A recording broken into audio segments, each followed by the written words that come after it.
I'm coming to you today with number 8 on the list of my favorite haunted filming locations in all of Los Angeles. I'm Scott Markus with whatsyourghoststory.com and the International Screenwriters Association.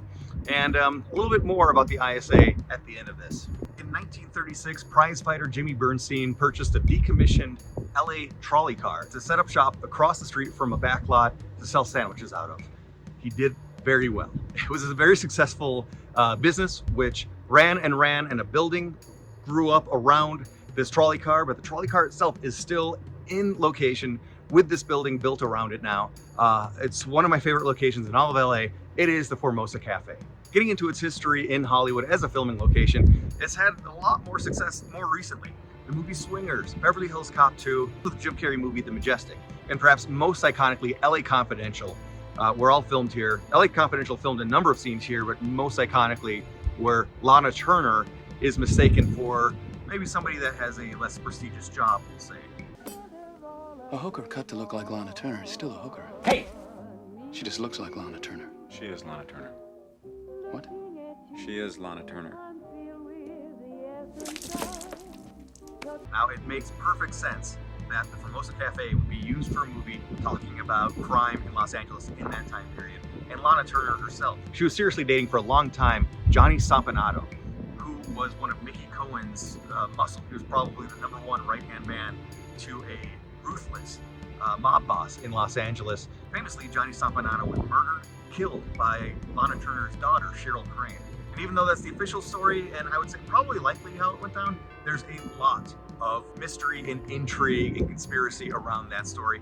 That's not even really anything to do with this, but if we're talking about LA crime history, as we are with the Formosa Cafe, because the Formosa definitely does have a true association with LA crime, then you just kind of have to cover some of these other stories a little bit at least. I'm a big nerd for this kind of stuff, so by all means, feel free to leave comments if there's any other stories you'd like to see me cover. The Formosa Cafe has a connection to not only Mickey Cohen, but also his predecessor, Bugsy Siegel.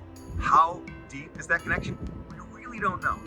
We've been able to uncover checks that were written between Jack Bernstein, the original owner of the Formosa Cafe, and Bugsy, and Mickey Cohen. But how deeply were they in business? We don't really know. When it comes to the haunted history of the location, when I was first out in Los Angeles trying to learn as much as I could, and honestly I even put together a haunted history tour that is still in operation to this day, everybody told me, you gotta go check out the Formosa Cafe, that place is haunted. And I would ask, well, how? In what way is it haunted? What's the story? And nobody really had any examples or how or why, but just that it had a reputation as being haunted. And eventually I went in and I talked to the manager and I asked, do you have any ghost stories? Is this place haunted? And he said, I've worked here 10 years and up until last week, I probably would have said no. And I said, wow, what good timing for me to ask you this question. And he relayed a story, which I'll put the full version on a bigger video at the end of this, but just to say he had 2 wild experiences on back-to-back nights. One involved sounds, pretty overwhelming sounds, and the other involved moving objects. Definitely something that was not explainable, and I couldn't help but find it amazing that he told me these stories the same week I was going to start my ghost tour. And then I've told those stories literally thousands and thousands of times ever since. So if there is an entity there that wanted to make its presence known, it knew when to do it because I've continued carrying on this legacy. Post-pandemic, the building was purchased by the 1934 group. And by the way, if you are noticing, yes, it's snowing where I am right now. I'm in Lake Tahoe. Was not expecting this.